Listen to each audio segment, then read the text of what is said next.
Alors, pour l'atteindre l'autre, peut-être. Chacun son tour. Bon, si ça marche là. Bon, de toute façon, j'ai une voix qui porte. Je vous rappelle donc que vous avez maximum 3 minutes pour intervenir par question et que cette réunion est filmée et enregistrée. Par les temps qui courent, il vaut mieux prévenir. Voilà. Donc, Monsieur Dumas va vous présenter le pourquoi de la question. Ensuite, Madame Ossignac lira la question. Vous répondrez à tour de rôle et Monsieur Dumas en fera la synthèse. Alors, la première question tient au fait que, de façon tout à fait étrange, dans le SCOT, ce terrain a été classé en zone agricole, alors qu'il est évidemment un des rares, le seul terrain qui est en zone urbaine, puisque comme on l'a vu tout à l'heure, il est dans la zone ouest de la rocade, donc il n'y a plus que lui comme terrain, les autres plus loin étant inondables, il n'y a plus que lui comme terrain où on peut faire quelque chose, un projet important. Donc la première question qui va vous être posée est sur ce sujet, d'autant plus que lorsqu'on voit ce terrain dans les années 78, il était à l'époque en zone d'urbanisme à venir. Donc voilà. Donc voilà la question, le sens de la question qui va vous être posée. Alors, connaissez-vous les conditions et les raisons du classement des Cottemailles en zone agricole du SCOT, alors que le site était en zone à urbaniser dans le POS de 1978 ? La pollution générée par ce classement se déverse directement dans le marais de Tadon. Approuvez-vous cette situation ? Donc vous commencez par comme ça, là, dans ce sens-là. Vous commencez le premier, monsieur Lambert.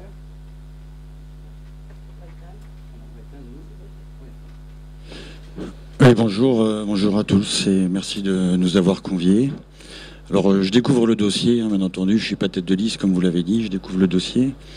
Et effectivement, donc, je ne connais pas les conditions du classement de Cottemailles en zone agricole du SCOT parce que, n'étant pas élu au conseil municipal, on n'a accès à aucun dossier. Donc effectivement, moi je ne connais pas la condition et la raison du classement des Cottemailles en zone agricole.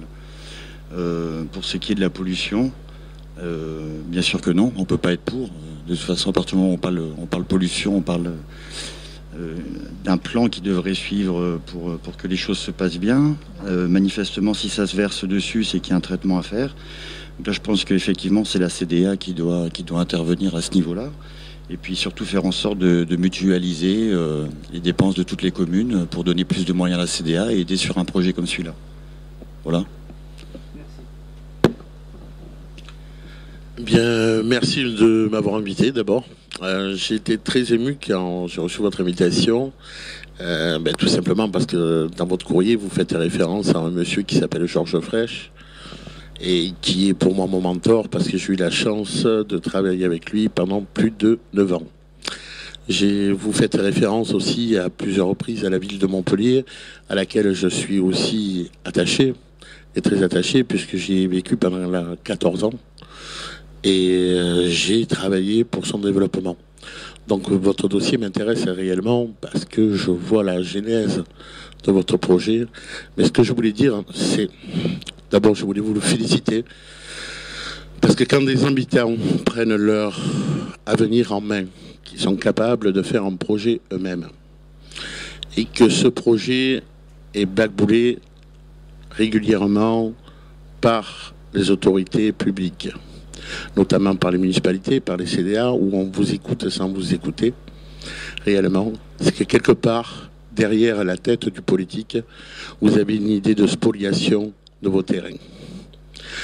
Aujourd'hui, à La Rochelle, depuis la disparition de Michel Crépeau, il y a une politique qui s'est mise petit à petit en place, et qui est une politique qui est « nous décidons, vous subissez ». On le voit dans tous les quartiers, on vous présente des beaux dossiers faits par des architectes qui n'habitent pas La Rochelle et qui ne connaissent pas La Rochelle, qui ne connaissent pas la situation économique, qui ne connaissent pas les habitants du quartier, qui ne connaissent pas la vie du quartier. Et on arrive avec de beaux dossiers, on vous les dépose et on vous vend la cerise sur le gâteau. Et à aucun moment, on rentre dans le détail du dossier sur le nombre d'étages, sur la promiscuité qu'il peut y avoir entre des zones qui sont pavillonnaires et des zones avec étages. De la même façon, on ne vous signifie pas les zones qui vont être végétalisées. Est-ce qu'on va garder son intimité visuelle, premièrement, et est-ce qu'on va garder son autonomie, et notamment le nombre de véhicules qui vont passer, et les axes passent bien sûr en secondaire. Je reviens sur la question. J'arrête. Mais comme on ne va pas se battre, parce que je m'aperçois qu'on a un petit peu de rab chacun, on va pouvoir profiter de l'absence de nos concurrents. Donc, pour revenir à la question, je pense tout simplement que si on a modifié ce poste, à l'époque, c'est parce que certaines personnes avaient des idées derrière la tête. Voilà. Merci. Oui, donc je représente la liste de Jean-Marc Soubestre, qui s'excuse de ne pas venir. Bon, je vais juste faire une petite introduction pour bien situer. Moi, je suis donc Daniel Chuyet et je suis un vieil habitant de La Rochelle. Donc, je connais bien l'histoire de La Rochelle, à la fois parce que j'ai passé ma jeunesse. J'ai fait des courses de vélo autour des Côtes-Mailles quand j'étais jeune. Bon, je connais bien, donc je suis déjà intervenu dans le comité de quartier à ce niveau-là. Les minimes, je connais les aménagements, donc parce que je suis ingénieur du BTP, j'ai fait pas mal de choses à La Rochelle. Alors, pourquoi? En fait, il faut prendre en considération qu'il va falloir arrêter de regarder le futur avec des rétroviseurs. On est face à une situation aujourd'hui qui mérite des transitions et des ruptures. Et donc, il faut s'inscrire dans une autre vision un petit peu du monde dans lequel on est, aussi bien le productivisme que certaines formes d'agriculture. Et donc, pourquoi les choses ont évolué? C'est qu'entre-temps, il y a eu quand même le développement durable qui essaie de faire des équilibres entre ce qui est l'écologie, l'économie, le social et autres. Et donc, c'est inscrit avec le Grenelle de l'environnement un certain nombre de choses qui intéressent toutes les villes, en particulier les problèmes des trams bleues et vertes. Et donc, cette zone qui n'était pas construite, naturellement, sans doute par pas mal de gens, ont considéré que ça représentait une trame verte et que ça permettait d'avoir la nature dans la ville. Bon. Pour autant, le SCOT, qui a défini cette zone en trame verte, n'a pas donné de plan précis de dimension de cette trame verte. Donc il y a le point signe de la trame verte et les conditions dans lesquelles elles peuvent évoluer. Et effectivement, c'est un vieux projet. Je sais qu'il y a eu des conflits avec M. Bonneau. Donc nous, on a reconsidéré cette zone sur un certain nombre de principes sur lesquels on reviendra sans doute tout à l'heure. Il est bien évident que le projet qui s'inscrit, qui est déjà un peu ancien, il y a certainement effectivement des choses sur lesquelles on aura des observations importantes à faire. Voilà pour le moment.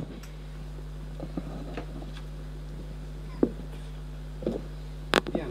Donc, je crois qu'il faut que vous fermiez le... Parce que c'est un va-et-vient. Il faut en fermer un pour que l'autre marche. Oui, c'est un drôle de truc, hein, c'est comme ça. Donc, on vous remercie pour vos réponses. On a bien noté chacun ses positions. Effectivement, il y a un point qui est absolument certain, c'est qu'il y a eu un désir de spoliation, c'est évident, ça c'est clair.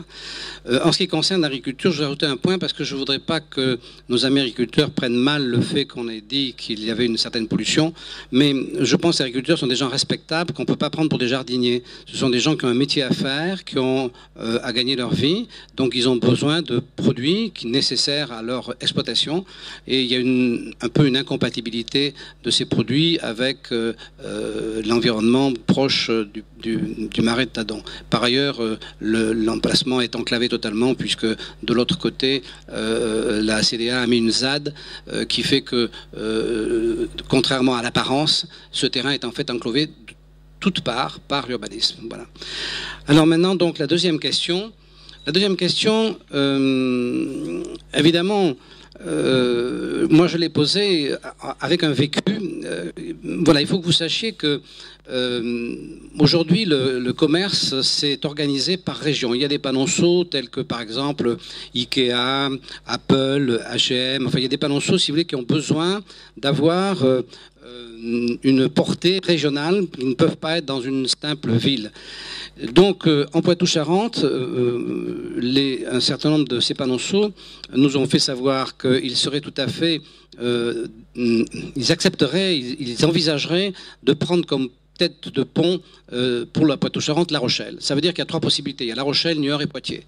Donc la ville qui ramassera le challenge, c'est quand même elle qui sera demain la ville économique la plus puissante de la région. Donc c'est ce pari-là qui est joué à La Rochelle, et c'est ce pari qui est joué et qui, pour l'instant, parce que quand même, les questions qu'on a posées, elles sont un petit peu hard, il faut le reconnaître, et c'est peut-être pour ça qu'ils ne sont pas venus, nos amis des autres listes, parce qu'évidemment, ils se sentent un peu visés, alors que vous êtes vierge et donc vous êtes moins visés.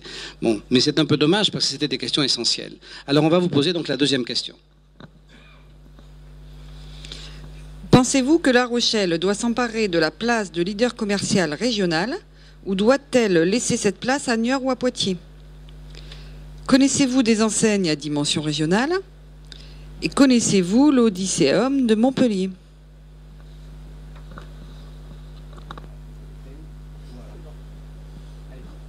Oui, alors, n'ayant pas beaucoup mis les pieds à Montpellier, je ne connais pas l'Odysseum. Je laisserai Thierry Sagnier s'exprimer là-dessus, vu que c'est un petit peu son fief. Donc, je pense qu'il pourra plus en dire là-dessus. Concernant la place de La Rochelle en tant que leader commercial, je ne sais pas si c'est quelque chose qui se décide finalement. On est dans un territoire où il y a l'océan, donc il y a une vraie activité par rapport à ça. Il y a le tourisme. La Rochelle, c'est surtout une ville de tourisme avant tout. Une des plus belles destinations de France pour le tourisme d'ailleurs. Et c'est vrai que les secteurs d'activité sont plus, de manière un petit peu ancrée, le nautisme et la restauration, le tourisme proprement dit. Moi personnellement, je ne suis pas, moi personnellement et le Rassemblement Bleu Marine, nous ne sommes pas pour le fait que les gros monopoles, les grosses enseignes puissent continuer à envahir le marché. Nous sommes justement pour les entreprises individuelles. Je pense pas qu'il faille faire de La Rochelle un pôle qui soit détourné de ses origines naturelles maritimes. La Rochelle a une belle histoire et je pense qu'il y a autre chose à développer que des gros business comme ça, parce que il faut quand même réussir à protéger l'environnement et faire venir des gros groupes. C'est peut-être que ça peut être vecteur d'emploi, encore que on connaît les problèmes, la directive détachement, qui ne vont pas forcément garantir des embauches locales. Donc si La Rochelle avait vocation à devenir un leader, je ne pense pas que ce soit le leader commercial au sens strict du terme qu'il faille qu'elle soit, mais plutôt une ville d'accueil et une ville basée sur son histoire, sur son tourisme et sur le monde de la mer. Voilà.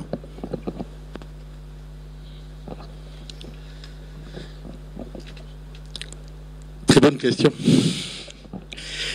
Professionnellement, je vais vous expliquer ce que je fais. Je crée des entreprises pour les autres.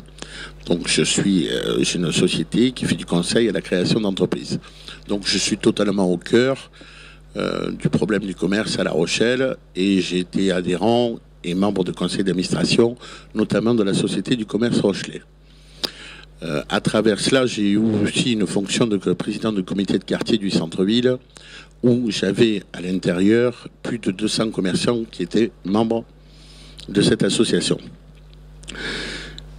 Quand je suis arrivé à La Rochelle, il y a 8 ans, puisque j'ai rencontré ma compagne est rochelaise, donc je suis venu vivre dans sa ville que j'ai appréciée et dont je suis tombé fou amoureux de ma femme et en même temps de la ville. Il y a des choses qui m'ont surpris. La première chose qui m'a surpris, c'est la première fois où je suis allé à Beaulieu. J'avais l'impression de participer à l'émission Koh-Lanta. Parce que j'y suis arrivé un jour de pluie, entre la boue, les graviers, les murs qu'il faut sauter pour passer d'un magasin à un autre, les embouteillages, une circulation qui est inexplicable, avec un sens de circulation qui est inexplicable. J'ai dit, mais c'est pas possible, ils sont en plein travaux. Non, après je me suis aperçu que ce n'était pas des travaux, ce n'était pas temporaire, mais c'était du définitif. Et j'ai commencé à regarder les autres zones commerciales et je me suis aperçu que, réellement, à La Rochelle, on était plutôt pauvre de ce côté-là. On n'a pas de grands pôles commerciaux qui peuvent nous permettre de devenir une capitale ou d'attirer les chalands en dehors de notre commune. C'est-à-dire qu'on a une zone de chalandise qui s'étend sur la CDA, mais on ne va pas plus loin. On ne va pas chercher le chaland à 50, 80, voire 100 km.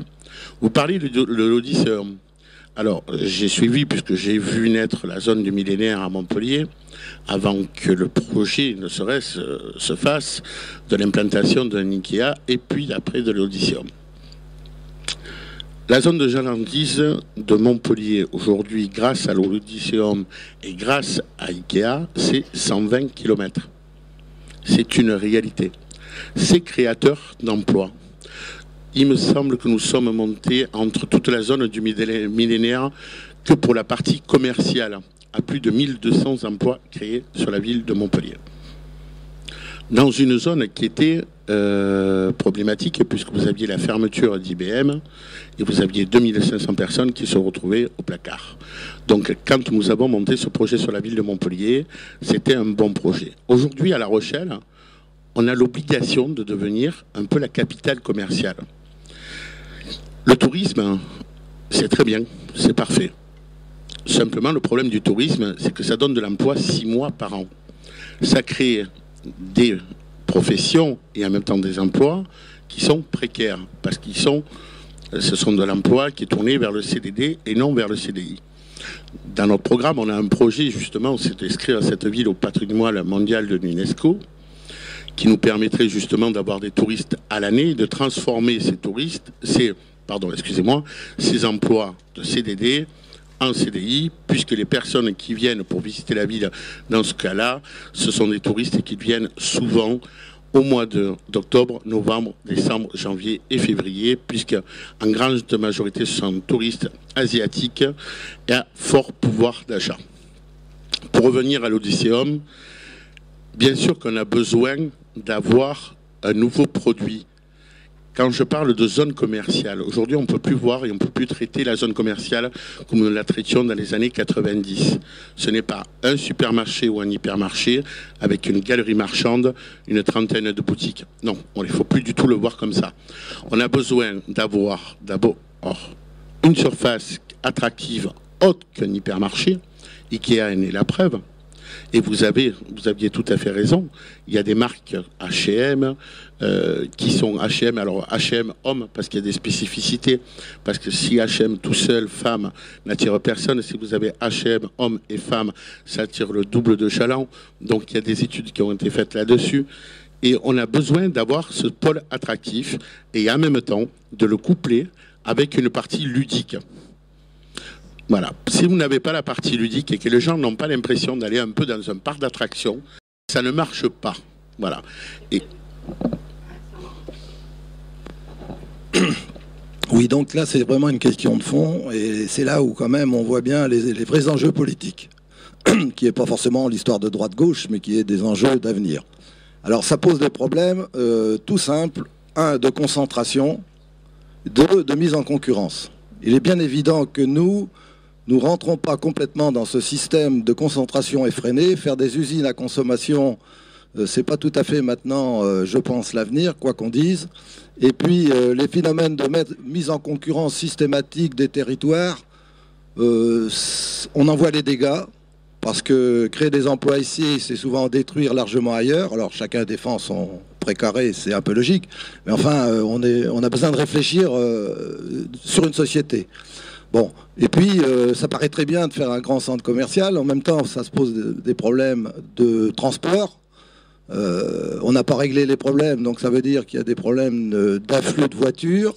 Ça pose des problèmes de stationnement. Et ça pose des problèmes de manger des terres agricoles. Parce qu'il faut bien les mettre quelque part. Bon, donc c'est pas tout à fait notre objectif, puisque nous souhaitons recréer des emplois de proximité. Si on veut que le centre-ville puisse exister, il faut peut-être aussi y donner des attraits commerciaux. Il ne faut pas oublier les quartiers. Et donc, on est plutôt pour ne pas prolonger les extensions à tout va de centres commerciaux. Ce qui ne veut pas dire que les centres commerciaux existants ne méritent pas d'être un petit peu revus, mis à jour et autres. Mais je crois que ce n'est pas du tout dans notre logique. D'abord parce que, comme a été dit tout à l'heure, souvent aujourd'hui on assiste aux grandes marques. Ça veut dire aussi que ce que vous trouvez ici, vous le trouvez aujourd'hui partout ailleurs. On est dans un monde qui devient complètement uniforme. D'ailleurs, sur le plan de l'architecture, c'est exactement la même chose. Et je crois qu'il ne faut pas être contre le commerce, mais cette vision du commerce, je pense pour nous, elle est quand même relativement dépassée en tant qu'aménagement du territoire. Donc il vaut mieux faire des coopérations et que tout le monde s'y retrouve. Ça pose le problème du commerce, ça pose le problème de l'industrie d'ailleurs. On pourrait aller bien au-delà. On pourrait citer Holcim qui crée 20 emplois, mais qui va peut-être détruire 150 emplois dans les autres cimenteries françaises, par exemple. Donc il faut quand même s'interroger sur élargir un petit peu son champ de vision. Et même si on défend sa ville, on ne peut pas non plus être complètement fermé sur soi et pas vivre avec les autres. Donc c'est vrai que ces grands projets nous paraissent un peu surdimensionnés. Et en même temps, la ville de Montpellier, il faut toujours se méfier des exemples, n'est pas forcément adaptable à une région en sa densité. Le Poitou-Charentes, c'est pas quand même la Méditerranée. Il faut quand même intégrer un petit peu les choses, ni en mentalité d'ailleurs, ni en structure entre le rural et la ville. Donc voilà notre position pour le moment.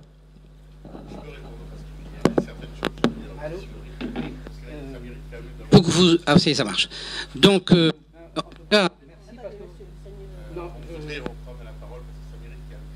mais non, on verra après. On verra après, mais pas tout de suite, parce que sinon on s'en sort pas. Il faut que vous éteigniez. Voilà. Donc vous vous êtes exprimé très librement et je pense franchement, objectivement, moi je trouve que vous êtes exprimé du fond du cœur. Moi je trouve très bien, je comprends très bien Monsieur Humbert qui est très ancré marine. Je comprends très bien notre écologiste et je comprends évidemment parfaitement Monsieur Sagnier. Alors je voudrais rajouter à ça que effectivement il faut savoir plusieurs choses. Si dans la question nous avions mis « Connaissez-vous l'Odysseum ?», ce n'était pas par hasard. Parce que si vous voulez, ça veut dire que l'Odysseum est aujourd'hui une zone qui a gagné des prix européens et qui n'a rien à voir avec un commerce tel que vous l'imaginez. Alors, premièrement, l'Odysseum a revitalisé complètement le centre-ville de Montpellier. Il faut savoir ça. Il faut savoir que le petit commerce de Montpellier a eu une expansion énorme avec l'Odysseum. Pourquoi ? Parce qu'Odysseum sert, d'une part, ce n'est pas un centre commercial, c'est une zone de vie. Une zone de vie où il y a une patinoire, des mules d'escalade, des restaurants, des cinémas, enfin tout un tas de choses, plus du tertiaire, puisqu'il y a une grosse clinique à côté, et du commerce régional. Donc cette attirance régionale est utilisée par une masse de parking énorme, il y a 7000 places de parking, et un moyen de transport qui va directement au centre-ville, qui est le tramway. Donc si vous voulez, si on veut comprendre Cottemaille, il faut comprendre que Cottemaille, la zone commerciale, elle n'est pas une zone commerciale, le mot est maladroit, si vous voulez. Cette zone de vie, qui est une zone moderne, qui est une zone qui vraiment a vocation d'être une zone régionale, est un poumon à deux niveaux. Premièrement pour la ville et deuxièmement pour l'économie du projet. Parce que c'est bien beau d'avoir envie que les gens vivent ensemble, mais enfin il faut quand même de la monnaie, si vous voulez. Il faut quand même gagner des sous. Alors, donc ce projet a pour objectif d'avoir une grande masse de parking et un télécabine qui arriverait directement à l'aquarium. Ce qui est très important, parce qu'à l'aquarium c'est quand même 800 000 visiteurs par an, c'est quand même le point presque principal, un des points principaux de la ville de La Rochelle. Donc la liaison avec le ludique de cet espace et l'aquarium est essentielle. Et donc si vous voulez, on est dans un espace complètement... et c'est là que j'ai du mal avec l'écologie, puis complètement écologique, puisque si vous voulez, l'objectif c'est quand même de laisser les voitures à la porte, de partir avec un moyen de transport qui est le plus doux qui existe en centre-ville. Ça me paraît une chose qu'on ne peut pas être contre. Et alors après, il faut le financer, il faut laisser quand même libre cours à l'économie. Alors voilà ce que je voulais dire, parce que si vous avez le bonheur d'être élu, et même si vous ne l'êtes pas, je vous conseille vraiment d'aller à Odysseum, parce qu'il faut y faire un tour. Il faut y faire un tour pour comprendre à quel point c'est quelque chose de très important. C'était une vision, et c'est toujours une vision, parce que y a encore beaucoup de frilosité. Je suppose que vous avez des retours des commerçants locaux qui disent jamais ça, bon, parce qu'ils ne savent pas. Bon, mais s'ils savaient, ils ne diraient pas ça. Ils diraient oui, vite, le plus vite possible. Voilà. Alors, nous allons passer à l'autre question. Excusez-moi, après, si vous voulez revenir, comme à la fin, vous aurez le temps de refaire un tour global. Vous pourrez revenir sur ce que vous avez envie de dire. Hein, on est bien d'accord comme ça? Alors, la prochaine question, elle est plus générale sur le SCOT.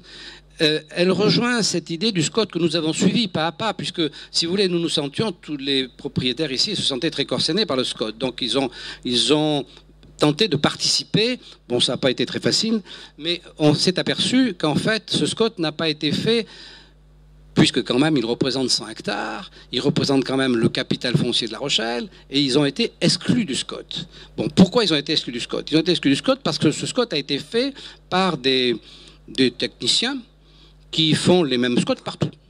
Donc, si vous voulez, il n'y a absolument aucune différence entre le SCOT de La Rochelle, celui de Mende, celui de Strasbourg, celui de Grenoble. C'est le même discours partout. C'est-à-dire regrouper l'urbanisme, entasser les gens, les mettre au cœur de ville, parce que ça fera moins de transport. Parce qu'on est bien d'accord, une ville comme La Rochelle, rien que l'autobus, c'est 25 millions de pertes par an, hein, pour 5% de gens transportés. Bon, donc, évidemment, plus les gens s'éloignent, plus problème. Hein. Donc, cette espèce de désir d'entasser les gens parce qu'on croit ou on pense ne pas savoir faire autrement, c'est-à-dire qu'on leur prend leur vie personnelle parce qu'on leur dit mais sinon pour nous c'est trop compliqué. Donc ce SCOT, nous avons pas pu y intervenir, et alors la question qui vous est posée est donc autour de ce SCOT passé que vous aurez l'opportunité éventuellement de réviser si vous arrivez au pouvoir. Alors, pensez-vous que le SCOT qui prévoit la densification verticale des quartiers des shops dont est constituée notre cité soit une bonne chose?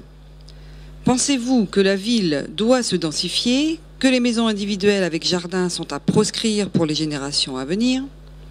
Connaissez-vous d'autres espaces que les Côtes-Mailles pouvant recevoir un grand projet urbanistique pour La Rochelle? Et La Rochelle a-t-elle ou non besoin d'un grand projet d'urbanisme?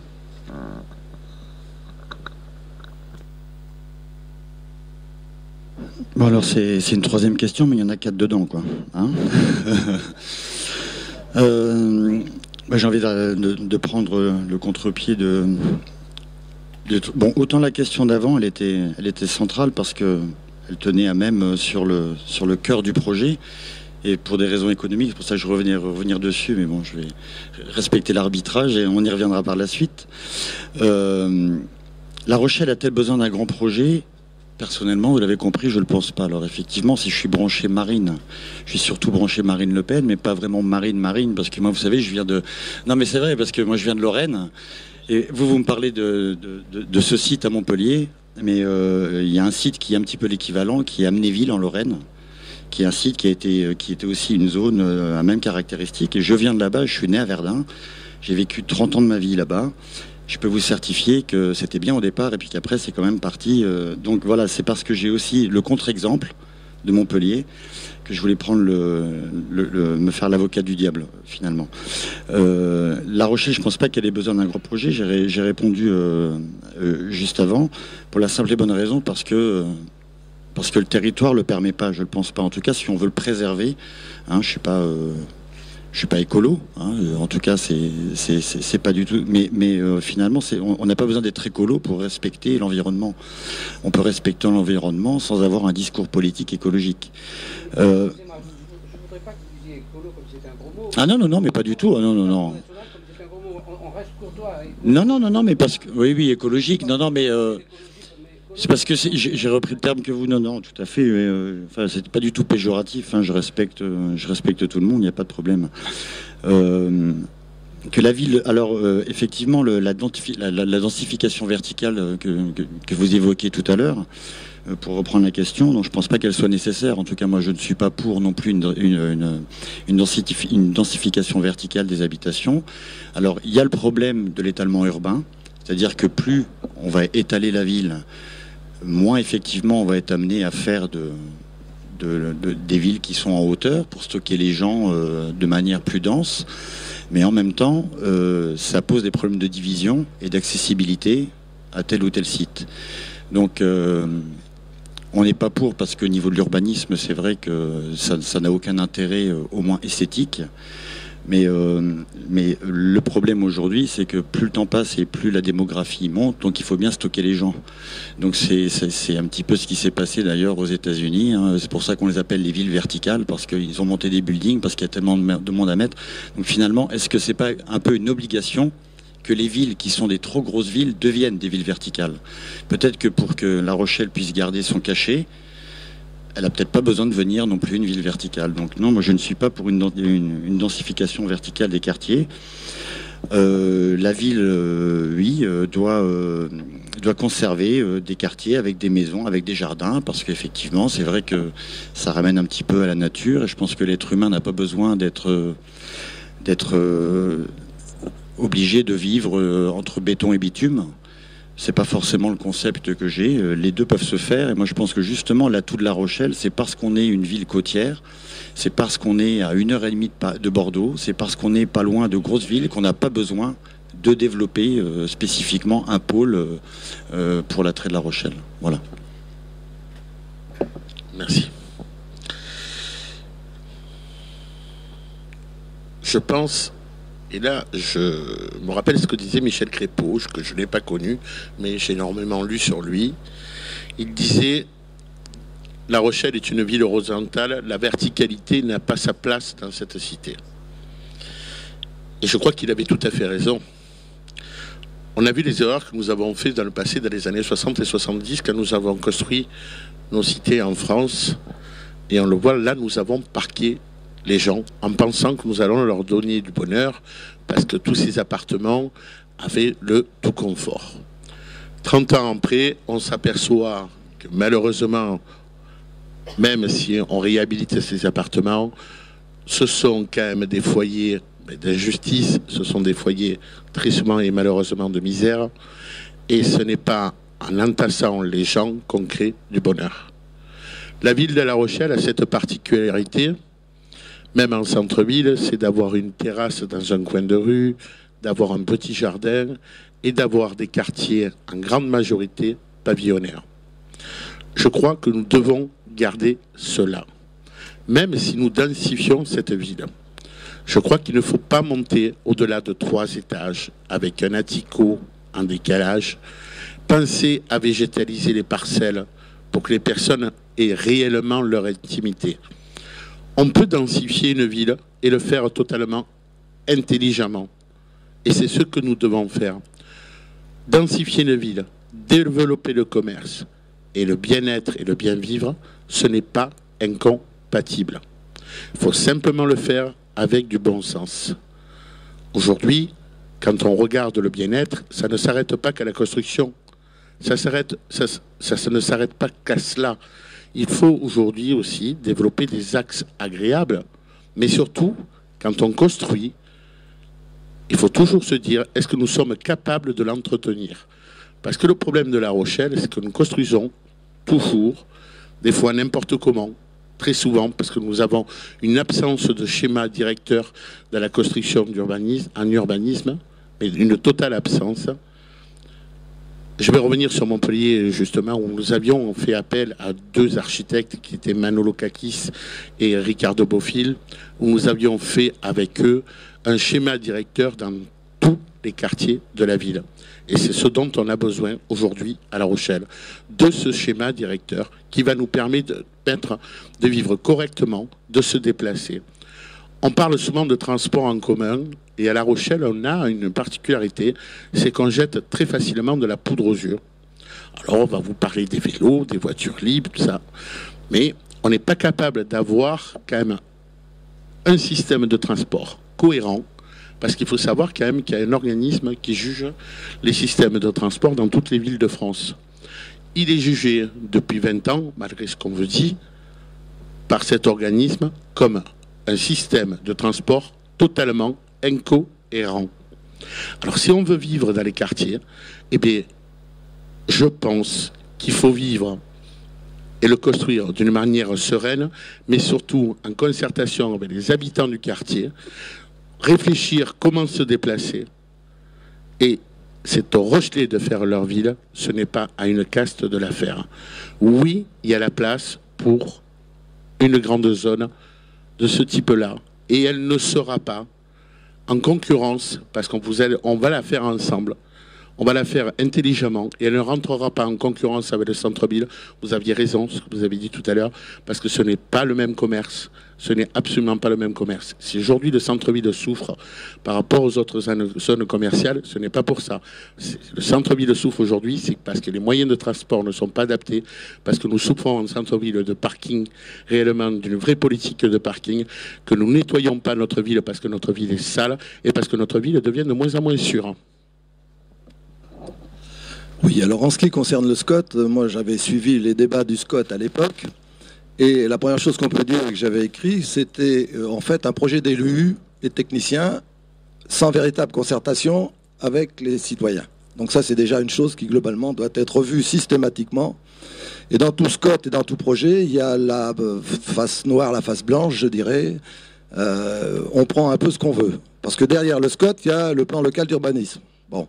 Donc, quand on met en place un principe, qui est un principe de densification qui peut se justifier, malgré tout, puisque aujourd'hui, on voit quand même des maisons individuelles qui bouffent du terrain, et il y a un mitage général, on peut donc quand même discuter de ce problème, qui est un vrai problème d'aménagement. Et en même temps, le principe est toujours lié aux conditions dans lesquelles on fait. Parce qu'effectivement, si on densifie à tort et à travers, on peut densifier un endroit parce que ça s'y prête et pas densifier un autre endroit parce que derrière il y a des petites maisons et ainsi de suite. Donc il faut avoir une intelligence collective qui passe aussi avec les contacts citoyens et pourquoi pas les comités de quartier s'ils font bien leur travail pour densifier intelligemment là où c'est possible et pas forcément dans des hauteurs donc il y a un problème aujourd'hui, la densification elle nous pose de vrais problèmes dans nos quartiers. Alors il faut se méfier un peu des rappels d'histoire parce que il s'est trouvé que j'ai géré le premier chantier de construction de l'immeuble aux Minimes, et je me souviens quand même des discours de l'époque où on nous disait les Minimes, ça ne sera pas la Côte d'Azur. Je vous laisse quand même aujourd'hui mesurer le résultat des Minimes, qui à la fois sur le plan d'urbanisme a été loupé sur les accès, et on n'a pas du tout mobilisé les terrains adéquats à l'époque pour pouvoir faire des accès et quelque chose d'intelligent.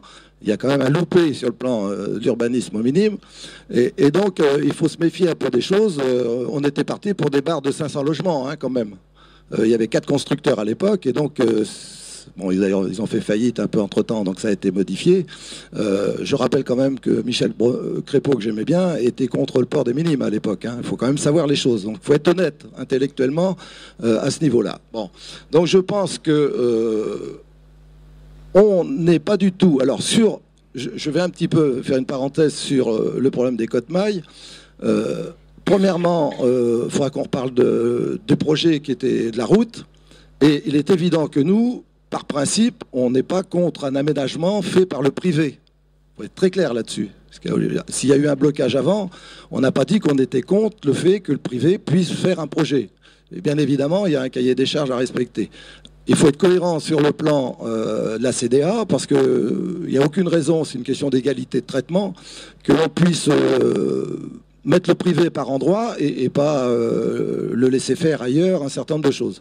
Donc le problème, ce n'est pas le principe d'opposer au privé, c'est simplement de s'inscrire dans un aménagement général d'un territoire avec un cahier des charges précis et ainsi de suite. Donc on n'a pas, effectivement, il y a des zones ici où il y a peut-être des choses intelligentes à faire sur le plan de l'habitat, parce qu'en principe, on entend des citoyens dire, et ils ont raison, on va supprimer des jardins et des maisons individuelles dans les quartiers, alors qu'on a peut-être des endroits pas loin, à aller 500 mètres, où on peut faire quelque chose d'intelligent, et donc on trouve, je pense qu'il y a des équilibres à trouver, et justement l'avenir, c'est, je répète, l'intelligence collective, d'intégrer les notions d'économie, d'habitat, d'agriculture, et parce qu'on a besoin de ces équilibres C'est trop facile, je suis tout blanc et je suis tout noir. Ça, c'est fini, je crois. Bon, donc on a besoin d'être intelligent. Il n'y a aucune raison de ne pas le faire avec l'ensemble des citoyens. Ça va passer par peut-être une expérimentation de la démocratie participative.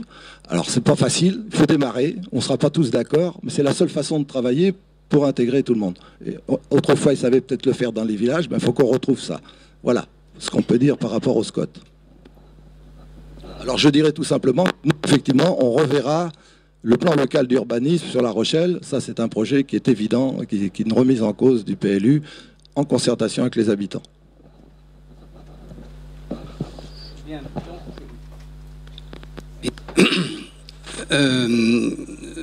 Concernant les minimes, si vous voulez, peut-on imaginer La Rochelle sans les minimes? C'est-à-dire, si les minimes n'étaient pas là, La Rochelle ne serait pas La Rochelle.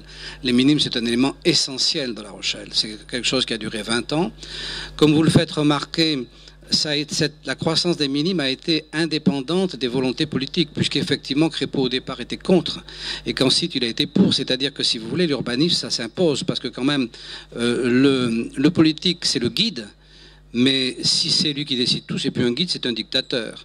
Donc si vous voulez, il y a une pression, une puissance de l'urbanisme, et c'est pour ça que Cottemaille est dans cette puissance. Alors, pour revenir, moi, j'ai connu, comme vous, au départ, les minimes, mais j'ai été vexé comme un pou de ne pas avoir été celui qui a dessiné cette grande voile qui est le Technoforum, qui, quand il est arrivé tout nu, tout seul, dans l'espace, était complètement spectaculaire. C'était magnifique. Bon. Donc, les minimes, c'est quelque chose de très fort. Effectivement, il y a eu un raté sur les circulations.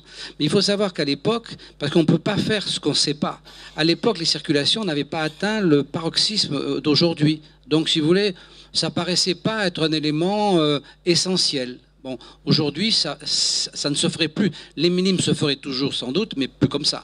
Et on aurait d'autres problèmes avec la circulation. Donc, là encore, vous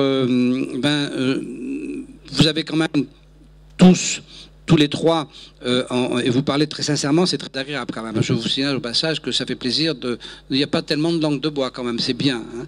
Alors, vous avez bien conscience que, effectivement, tel qu'est mené le SCOT et les PLU, puisque là vous êtes en tant que représentant du SCOT, puisque vous devriez, si vous êtes élu, devenir président de la CDA. Donc on n'est pas dans le cadre du PLU de La Rochelle, hein, puisque nous on est sur la commune d'Étré, donc on est dans le cadre de la mission d'urbanisme de la CDA.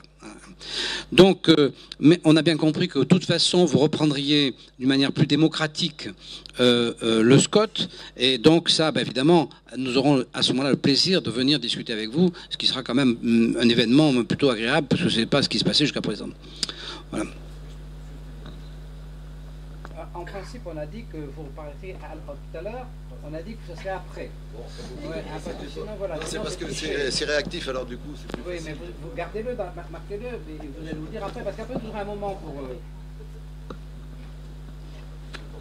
Alors là, on va passer donc à la quatrième question. La quatrième question qui, effectivement, est une question... Je dois dire que cette question, elle est un peu hard. Hein, elle est un peu hard. Parce que, donc, elle concerne... voilà, le fameux techno... Alors, non, voilà.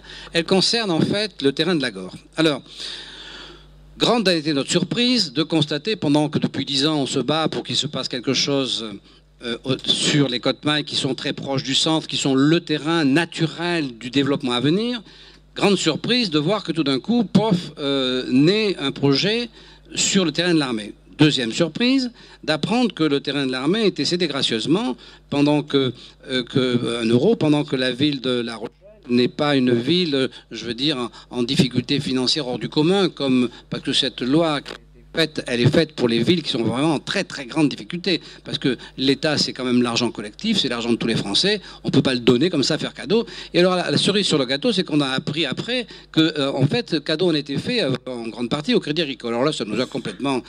et donc on a posé la question. Et alors ils ne sont pas venus, donc on n'aura pas la réponse. Mais donc on va vous poser quand même la question à laquelle vous n'allez pas pouvoir répondre. Alors, avez-vous des informations sur la façon dont l'armée a dû donner son foncier de la Gore gratuitement et sur sa transmission au Crédit Agricole? Pensez-vous que la Gore, plus spécifiquement composée...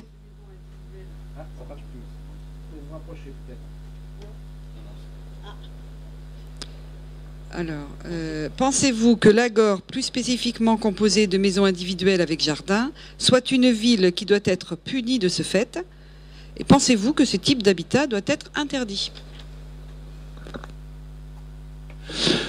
Tout d'abord, comme je le disais tout à l'heure, n'étant pas élu au conseil municipal, je découvre à l'instant le dossier. Je n'avais même pas eu les questions avant, étant donné que j'ai été prévenu par monsieur Delacoste hier du débat.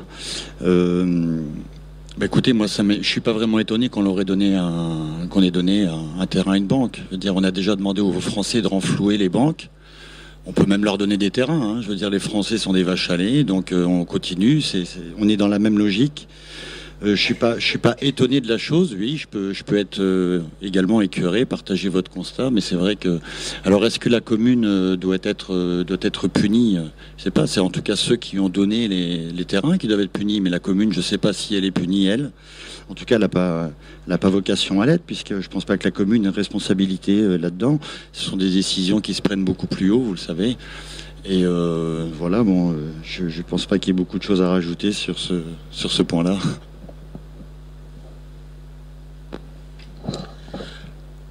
Maintenant, ça fait 4-5 mois que nous sommes rentrés en campagne et on a l'occasion souvent de se rencontrer lors de meetings. Donc, sans citer de nom, il y a 2 autres candidats qui ne sont pas là aujourd'hui, qui reprennent toujours ce thème. J'ai pas encore compris ce que ça voulait dire, mais c'est pas grave. Atlantec, vous savez ce que c'est? Atlantec. Voilà, un projet Atlantec. Donc, c'est une boîte à outils où ils mettent tout dedans. Voilà, et de temps en temps, on sort un projet, ça en fait partie de ce projet-là. Et on sort cela, voilà, parce qu'on nous explique que c'est ce qui va sauver La Rochelle. Et de toute façon, c'est mieux pour vous parce qu'ils l'ont décidé. Ça, c'est la réalité. Donc, Atlantec, c'est ça. C'est ceux qui vont décider pour vous sans vous consulter. Voilà, simplement, ils ont fait passer ça par une belle agence de communication qui a sorti un très joli nom, parce que ça fait Atlantique, ça fait technologique en même temps. Voilà. Enfin, c'est de la com. C'est de la com pour vous faire avaler quelque chose que vous ne voulez pas. Aujourd'hui, la CDA s'est agrandie. Nous avons des réserves foncières, qui à 72% des réserves foncières sont dans les 10 communes qui sont rentrées dans la CDA. Votre zone, elle est particulièrement intéressante. Et j'étais sur Villeneuve il y a 2 jours et on se posait la question comment désenclaver Villeneuve-les-Salines. À aucun moment, aucun candidat a proposé de désenclaver Villeneuve-les-Salines vers la zone de la Côte-Maille. Parce que pour eux, ça n'existe pas, parce qu'ils ont déjà prévu autre chose pour vous.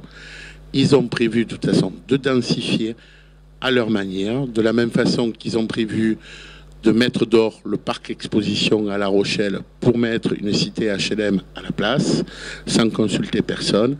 Et ce sont des dossiers qui sont dans les cartons, et ce sont des dossiers secrets qui seront ressortis après les élections s'ils venaient à passer. Voilà, et ça, c'est la réalité. Je le dis, je le dénonce, c'est le manque total de concertation qu'il y a dans cette ville.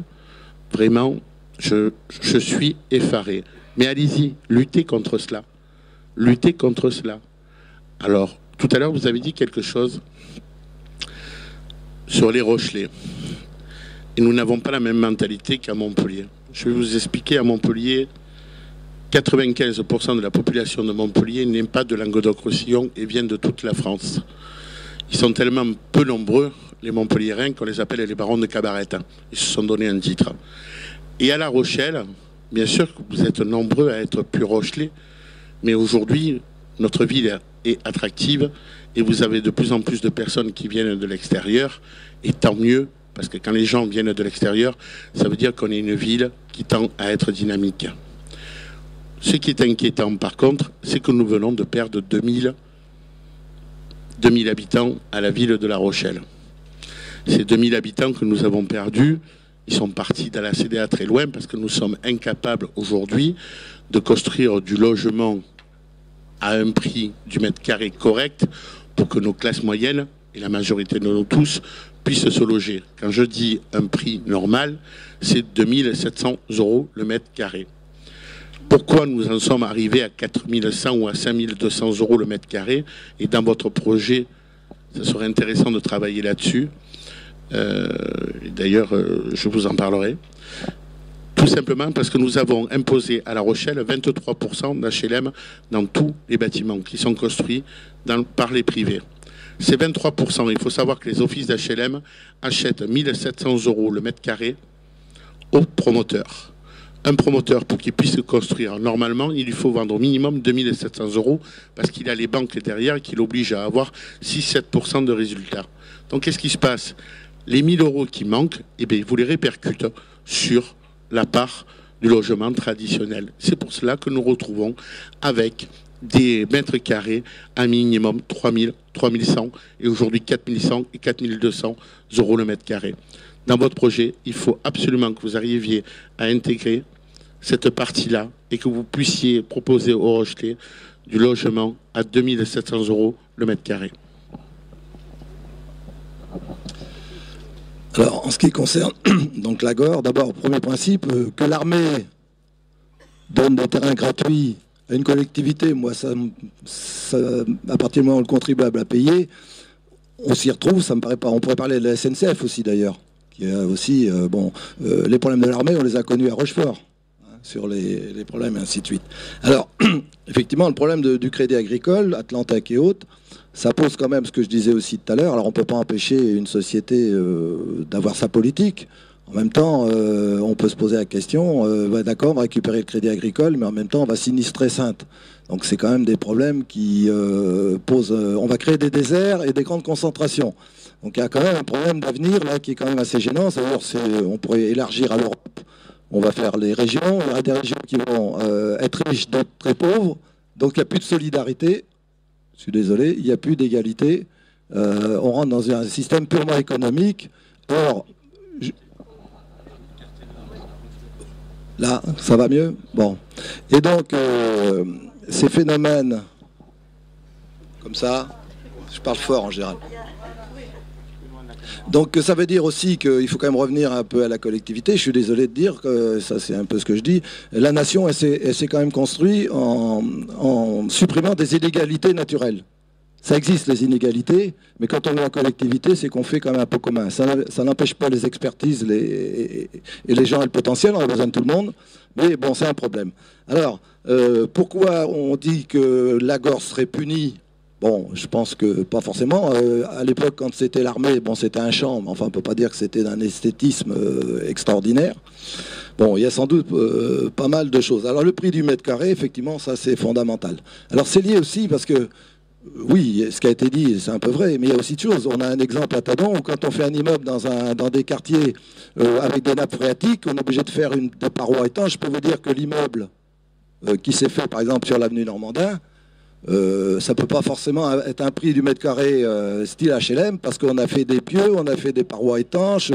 Si on fait effectivement des immeubles pour densifier dans des zones qui s'y prêtent pas vraiment, techniquement on sait faire. Pour moi c'est un ouvrage d'art hein, qu'ils ont fait. Je peux vous dire, je connais quand même bien le métier.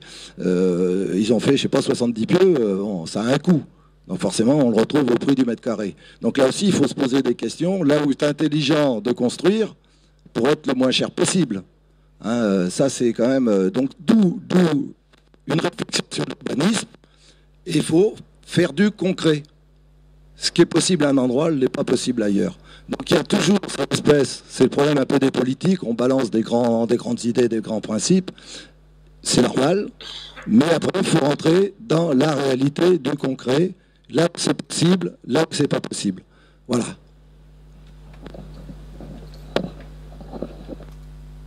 Bien, donc sur cette quatrième question, peut-être la question était un peu ambiguë. On disait pourquoi punir l'Agor? Parce qu'il faut savoir que ce projet de l'Agor est conduit par la CDA sans aucune concertation avec le maire. Le maire de l'Agor est au courant d'absolument rien de ce projet. Hein. Donc quand je vous dis que le président de la CDA, c'est lui le patron de l'urbanisme, c'est pas un fantasme, c'est une réalité. Hein. Et donc le maire de Lagor voit arriver chez lui probablement quelques bars qui sont nécessaires sans doute à un équilibre politique qui peut-être est désavantageux pour l'instant pour la collectivité de La Rochelle. Enfin, toujours est-il qu'il n'est pas du tout consentant et que si vous voulez, les gens qui sont autour n'ont peut-être pas fatalement non plus envie que ça se passe comme ça. Donc c'était ça la question, est-ce que Lagor doit être puni d'avoir finalement une clientèle de classe moyenne un peu aisée qui s'est privée pour acheter sa maison pendant 20 ou 25 ans. C'était ça la question, voilà. Pour revenir au prix du mètre carré, quand je vous ai dit tout à l'heure que les gens qui sont là sont des gens dignes, il faut que vous sachiez quand même qu'à l'heure actuelle, il demande à vendre ce terrain la somme de 30 € le mètre carré, ce qui est parfaitement honnête. Je veux dire, c'est un prix complètement honnête, c'est pas du tout quelque chose d'excessif. Bon. Et si ensuite on met sur cette chose-là cette locomotive économique qui est nécessaire à la ville, mais qui est nécessaire aussi au projet, c'est évidemment pour objectif d'atteindre un prix de plancher raisonnable et d'éviter que les gens s'enfuient à 30 km. Parce que c'est ça le délire.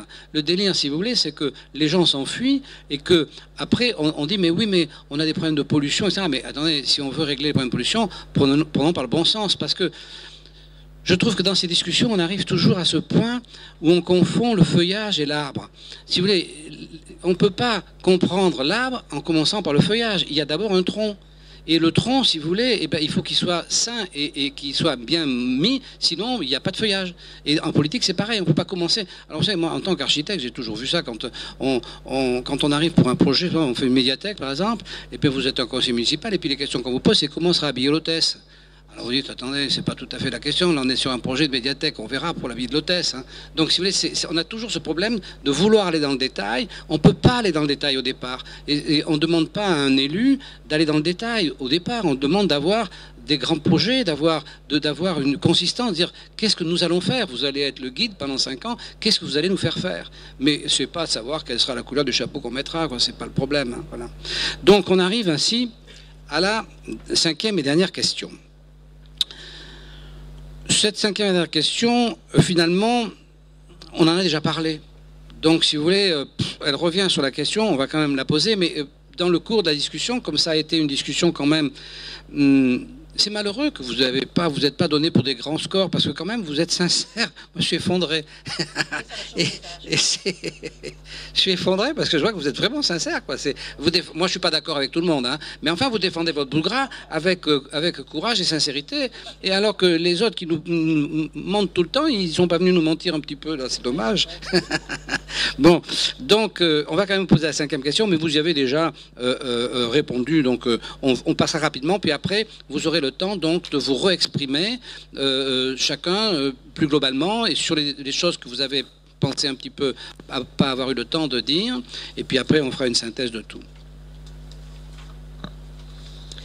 Pensez-vous que le SCOT doit être revu et mis en conformité avec les traditions architecturales et la vie des Rochelais, ou doit-il être, comme en ce moment, le fruit de directives nationales globales ? Pensez-vous qu'il est une arme nécessaire entre les mains des élus pour dévaloriser les surfaces foncières avant de les faire acquérir par la collectivité ?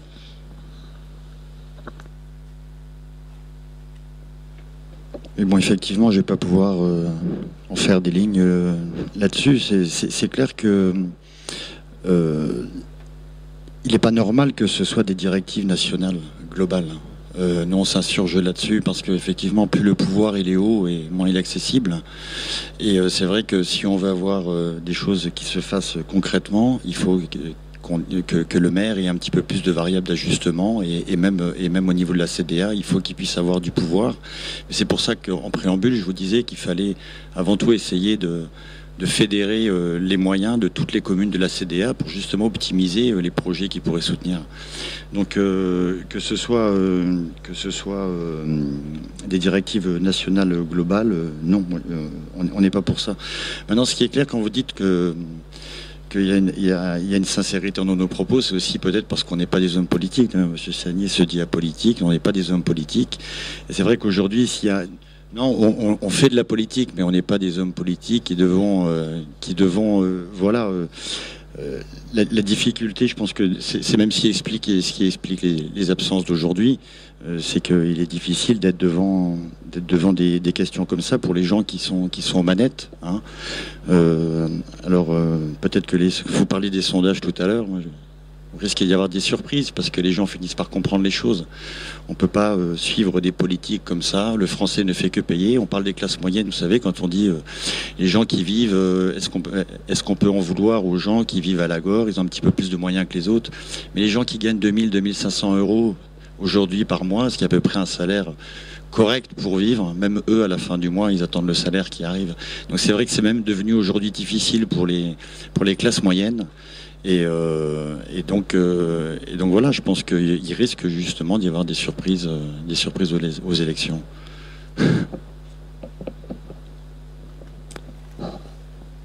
Alors juste, on a abordé les sondages. C'est vrai que nous sommes 80 000 habitants à La Rochelle. Voilà, on fait un peu moins de 80 000, 50 000 électeurs. 600 personnes testées, 398 personnes exprimées. Et le sondage est fiable. Tout le monde le sait. C'est par rapport à cela. Alors moi je dis c'est pas un sondage, ça, c'est une manipulation politique pour faire croire qu'à La Rochelle il n'y a que 2 candidats et que nous avons que 2 candidats. Oui, 3. Enfin, on vous explique après dans l'article que de toute façon, la 3e candidate n'a aucune chance. Donc, c'est pas de la manipulation, je ne sais pas ce que c'est. Donc, on vous explique en vérité qu'il n'y a que 2 candidats qui détiennent la vérité et que les gens écoutent que ces 2 candidats parce que c'est eux qui ont réellement un programme et nous, tous les autres, on est là pour faire figuration. On n'a pas de programme, nous n'avons pas dépensé notre temps, notre argent. On travaille en faisant une campagne, il faut savoir que c'est 16 heures par jour. 16 heures par jour, c'est réellement, on veut être au contact de la population. Et je vous assure qu'on se croise tous et on y va tous et on y croit. Voilà, donc c'était juste pour le problème des sondages. Je pense nous risquons d'être réellement surpris le soir du 23 mars. Il va falloir par contre que certaines personnes s'expliquent sur les scores qu'ils annoncent justement dans des sondages, parce que j'appelle ça de la manipulation politique. Et ça risque même de se régler autrement et même devant des tribunaux. Pour revenir sur le SCOT, il faut savoir quand même que la CDA a changé aujourd'hui, que nous avons La Rochelle 33 sièges à la CDA et qu'il y a 80 sièges en tout. Donc La Rochelle, elle seule, ne détient pas la majorité.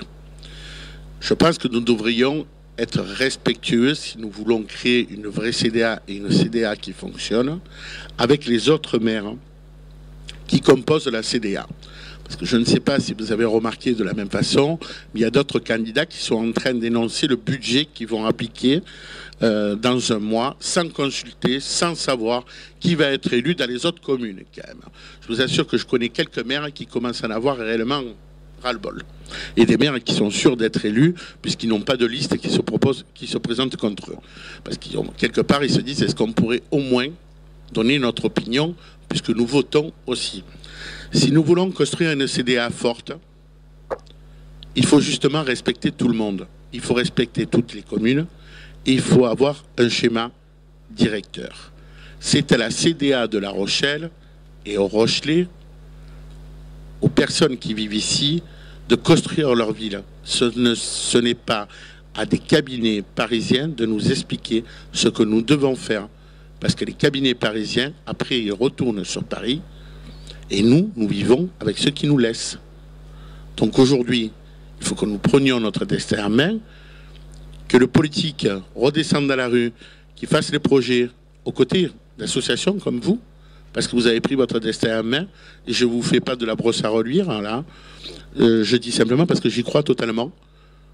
Si le politique n'arrive pas à travailler dans une proximité totale avec le citoyen, dans 20 ans ou 30 ans, il n'y aura plus que 10% de gens qui voteront. Et là, la légitimité de l'élu, on ira la chercher. Et je vous assure que toute la journée, je le martèle. Ma campagne électorale, je l'ai commencée il y a 2 ans. Je suis sur le terrain en permanence. Par contre, les partis traditionnels qui normalement nous gouvernent, vous les voyez quand? Simplement en période électorale. Ils ne sont présents qu'en période électorale. C'est-à-dire 2 mois avant sur les marchés. Pendant 6 ans, vous les avez vus sur les marchés? Ils sont venus taper à votre porte? Ils ont fait une réunion publique dans votre quartier? Ah si, une fois par an, ils font l'AG du comité de quartier pour venir vous parler. Et puis, hop, on évite les sujets qui fâchent et on détourne le problème. Et voilà comme leur conception de la démocratie participative. Encore une fois, ils ont mis un mot qui a été conçu par une agence com, mais en vérité, ça n'existe pas. Alors moi, il faut absolument que nous construisions... Ouais. Elle marche pas bien. Moi, sinon, je peux... Il faut absolument que notre ville, nous la construisions ensemble. Un élu, c'est pas quelqu'un qui est dans sa tour d'ivoire et tour dorée. Si nous arrivons à la municipalité, je vous assure qu'on aura une présence dans tous les quartiers, avec un élu référent dans tous les quartiers, avec une permanence 1 fois par mois de cet élu référent. Et je vais revenir sur le... Déborder sur ce que vous avez le droit de dire après. Voilà, non, mais je vais conclure par cela. Et... Il faudrait maintenant que vous laissiez la parole à votre collègue. Je vais la laisser. Vous allez pouvoir dire tout ça, puisqu'on va vous laisser le temps. Ah, d'accord. Oui, c'était pas la conclusion. Après, on va je n'avais pas compris, désolé. On va cette question, puis après, vous aurez un moment chacun pour parler de manière plus générale. Oui. Alors, pour répondre à la question, c'était... j'ai noté, traduction architecturale. Alors... on va le relier quand même à un problème qui est quand même tout bêtement ce qui entoure le citoyen, ce qu'on appelle le cadre de vie. Bon. Et c'est vrai qu'aujourd'hui, on est dans un monde, je l'ai dit tout à l'heure, qui devient uniforme, c'est-à-dire que n'importe quel bâtiment, on le retrouve partout. Alors qu'à La Rochelle, par exemple, une époque, on mettait un peu de pierre dans les bâtiments, parce qu'on est quand même une région où on avait de la pierre. Bon, il y a des côtés un peu architecture hollandais, parce que la tradition du port. Et tout ça s'efface devant des constructions qu'on retrouve absolument partout. Et bon, l'autre jour, il y avait une réunion sur les marais et on nous sortait des schémas d'Amsterdam, de trucs, de machin. Bon, moi j'ai envie de dire, j'ai dit à l'architecte paysager, attendez, on est à La Rochelle, on n'est pas rendu... parce qu'à ce moment-là, il n'y a plus de raison de voyager, quoi. On n'a plus qu'à rester chez nous. Bon, et il y a une chose qui est aussi importante, c'est la notion de paysage sur lequel qui est revenue, et c'est là où quand même où il y a des directives nationales qui ont été réfléchies avec le Grenelle de l'environnement, et c'est pas tabou de parler de paysage, c'est quand même notre cadre de vie. Quand on parle de problèmes de hauteur et ainsi de suite, c'est quand même notre cadre de vie. Alors, quand on dit directive nationale globale, d'abord, il faut savoir de quoi on parle. Hein. C'est les directives nationales, ça existe et puis il en faut. Mais quand on se retranche derrière ça, c'est une façon de botter en touche. C'est-à-dire qu'en fait, le politique se dit, quand on parle de l'Europe, je ne peux pas parce qu'il y a des directives nationales. Non, on peut faire des choses, il suffit d'avoir de la volonté politique de le faire. Et malheureusement, il faut avoir ce courage aujourd'hui d'affronter. Le national n'impose pas tout, c'est pas vrai. Ce sont des grandes lignes qui sont d'ailleurs... bien souvent assez intelligente, il faut le reconnaître. Hein. Il y a quand même, si on prend l'ensemble des documents qui ont été écrits, on y retrouve, c'est pas idiot, donc il n'y a aucune raison de le rejeter. Simplement, il faut l'adapter à son territoire, et il faut avoir la politique, une volonté politique de le faire. Bon, et alors, au niveau un petit peu de ce qu'on dit, c'est la réaction que j'avais eue l'autre fois avec l'architecte paysager, c'est aux citoyens de faire le cahier des charges. Moi, quand je fais une maison, je dis la maison comme je veux, et après je vais voir un architecte qui expert sur lequel je vais m'adapter. Mais c'est pas l'architecte qui me dit si je veux 3 pièces, 4 pièces, 5 pièces, une terrasse, une exposition au sud. Donc c'est aux citoyens de dire qu'est-ce qu'on veut faire des marais Tadon et quel est le cahier des charges qu'on va imposer à un aménageur pour que l'intérêt global de la collectivité soit pris en compte. Alors après, chacun viendra avec son expertise. Bon, un économiste ou une entreprise défend son intérêt, c'est normal, et la comptabilité l'oblige à faire des bénéfices. Mais est-ce que l'intérêt d'une entreprise, c'est l'intérêt collectif? Non, il faut qu'on arrive tous à être ensemble. Hein, donc c'est là où il faut articuler un peu les choses. Personne n'a dit que les Verts et les écologistes ne sont pas contre l'économie. D'ailleurs, c'est inscrit dans le développement durable. C'est justement d'articuler ça. C'est que par rapport au modèle aujourd'hui économique où on est en train quand même, on voit bien les problèmes de pollution, on viendra en conclusion. Bon, ça veut dire que c'est aux citoyens d'être au cœur du système et c'est aux citoyens de dire ce qu'il veut, à condition aussi qu'ils participent. Parce qu'on avait eu l'occasion dans les comités de quartier de faire des réunions. Malheureusement, après, c'est pas forcément suivi des faits. Donc il faut que les gens se prennent en charge. Mais c'est un problème de rapport avec le politique qu'il faut changer. Et je crois qu'enfin, nous, c'est ce qu'on propose, c'est qu'on change un peu la façon dont on n'est pas toujours d'accord, hein, c'est pas le problème. Hein. On a le droit de discuter et d'avoir des oppositions. Mais on discute. Voilà. Bon, donc vous avez quand même, et je pense que c'est par accident, vous avez oublié là, tous les trois. Pensez-vous qu'il est une arme nécessaire entre les mains des élus pour dévaloriser les surfaces foncières avant de les faire accueillir par la collectivité? Bon, alors vous n'avez pas répondu à ça. On va dire que c'est pas grave. Bon, en fait, c'est pas grave. Quand même, nous, c'est notre problème. Hein. Bon, c'est quand même cette question, elle n'est pas arrivée par hasard. Elle est très difficile, effectivement. Je pense que on peut supposer que vous n'avez pas cet état d'esprit. Vous allez nous le confirmer parce qu'on va vous redonner donc la parole pour clore donc le débat et vous présenter plus globalement, puisque les gens qui sont ici, une grande partie votent, sinon à La Rochelle, du moins dans une petite ville à côté qui dépend de la CDA. Donc vous avez parfaitement le droit de faire un peu votre publicité, puisque quand même vous avez eu la gentillesse de venir, vous avez eu le courage d'être transparent, vous avez vraiment dit ce que vous pensez. On s'aperçoit que vous ne pensez pas tous pareil, qu'on pense pas. On est plus proche de certains que d'autres, mais en tout cas, ce qu'il y a de sûr, c'est qu'on sent que si vous alliez au pouvoir, on pourrait venir discuter avec vous. Ça, c'est quand même essentiel. Ça veut dire que nous, on a une passion, on a une ambition, mais on n'a pas non plus la prétention de représenter toute la population. Donc on comprend bien que notre passion, notre ambition devra être par endroits tempérée pour que l'ensemble de la population puisse y adhérer. Donc ça, mais ça, c'est dans la discussion que ça se trouve. Donc, nous vous souhaitons... oui, il ne faut pas que je dise ça ? Ah, pardon. Donc, je vais passer la parole à Madame Gélo, qui va intervenir, et ensuite vous conclurez en vous présentant en tant que candidat à l'exclusion enfin, l'exclusion, au-delà de Cottemaille. Hein, voilà. Bien, on arrive à presque à la fin de cette réunion, et Monsieur Dumas a évoqué tout à l'heure l'absence de 3 candidats. Alors, il faut quand même que le public sache que ces 3 candidats m'ont assuré en début de semaine vouloir intervenir, et ils m'ont même donné le nom de leur représentant. Je trouve inadmissible qu'un parti se permette de donner des noms et des engagements et ne tienne pas sa parole.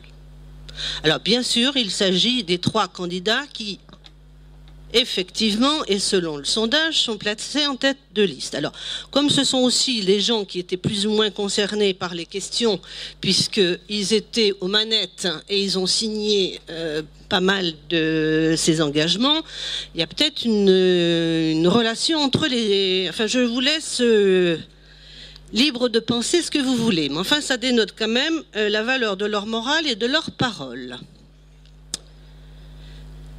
Autre chose, messieurs, puisqu'il n'y a pas de dames, les candidats ou leurs représentants, depuis quelque temps, et depuis une quinzaine de jours, je suis de façon très attentive à vos réunions et vos programmes. Et il y a un certain nombre de points qui ressortent, hein, de façon... Alors, vous les exprimez peut-être pas de la même façon, mais enfin, il y a quand même des idées qui apparaissent et qui sont communs. Et je vais vous démontrer que notre projet Cottemaille apporte une grande partie de ces réponses à vos préoccupations. Tout d'abord, alors ça va être très court, hein, Tout d'abord, au niveau de la circulation. La Rochelle, il y a trop de véhicules et centre-ville, vous voulez moins de voitures.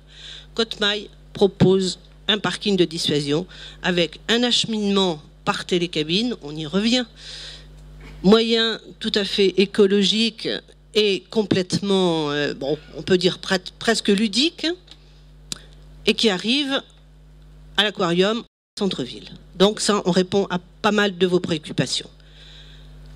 Beaucoup veulent développer l'attractivité de La Rochelle. Nous avons obtenu la venue d'une enseigne, alors c'est vrai que c'est plus ou moins controversé selon ce que vous pensez, mais c'est quand même quelque chose qui va attirer les gens de l'extérieur, ils arrivent, ils déposent leur voiture à Côte-Maille, ils vont faire un tour en ville. Ça augmente forcément l'attractivité de La Rochelle. Et comme vous disiez, souvent, les gens, les touristes, ils viennent 1 à 2 jours sur La Rochelle. Ils ne restent pas. C'est dommage. Il faut leur trouver des moyens de rester plus longtemps sur La Rochelle. L'économie, 3e préoccupation de vos programmes.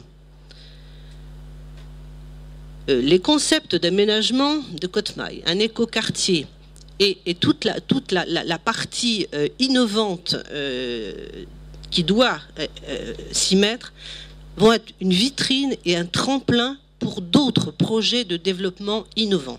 Et ça, j'en suis persuadée. Vous parliez l'autre jour de votre web campus, ce serait un lieu idéal pour être installé à Côte-Maille et pour être un élément moteur.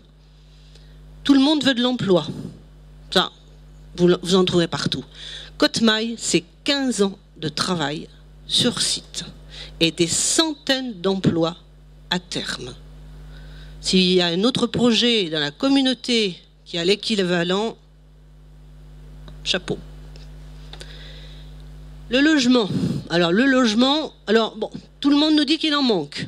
Enfin, je suppose que dans les quartiers, moi j'habite Tadon personnellement, je suppose que dans les quartiers, vous voyez fleurir des immeubles, 4-5 niveaux, même en bordure de l'Asnief et du Marais de Tadon, où effectivement, comme disait M. Chouillet tout à l'heure, on est obligé de faire des pieux parce qu'on pompe les nappes phréatiques et c'est impossible de construire. Enfin bon, bref. Le logement. Côte-Maille prévoit d'urbaniser des zones pour du pavillonnaire, du collectif, un écoquartier, et c'est quand même presque ou plus, 400 logements sociaux. Donc c'est quand même du logement. On entend aussi beaucoup parler d'économie, c'est la mode, d'entrepreneuriat, de contrats publics-privés. L'économie, notre projet est une initiative complètement privée, donc un partenariat différent, complètement autofinancé, sans aucun denier public demandé à la collectivité. Là, on peut faire des économies. La nature, ben on ne l'oublie pas. Simplement, Côte-Maille, c'est une zone qui est complètement condamnée pour l'agriculture aujourd'hui, malheureusement. Elle est comme ça, c'est comme ça. Il y a eu un urbanisme environnant effréné et on a des projets de la CDA pour le boulevard de Côte-Maille, pour une zone d'urbanisation qui vont complètement cisailler tous les terrains. Donc, il n'est pas question. Madame Tallard nous a répondu, mais les agriculteurs, on leur fera passer le boulevard de 40 mètres de large par des souterrains. Bon, les personnes qui vous répondent ça, franchement, c'est pas possible. Et pourtant, c'est ce que nous a répondu Madame Tallard.